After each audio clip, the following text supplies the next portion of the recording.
Welcome to the environment of POCO F4, and I'll show you how to edit notification panel shortcuts on this device.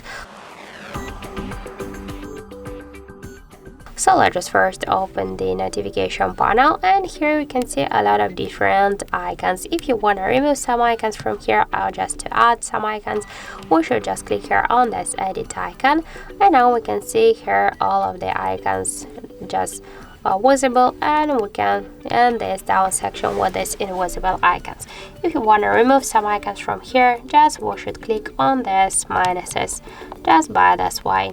So now we can see that these icons which we delete we just will remove here in this down section.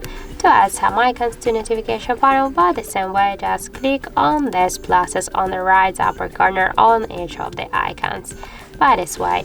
And if you want to just change the positions of some icons here, just hold the icon and drag it by this way.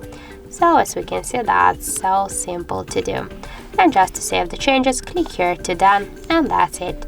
So thank you for watching, and if you find this video helpful, don't forget to leave a like, comment and to subscribe our channel.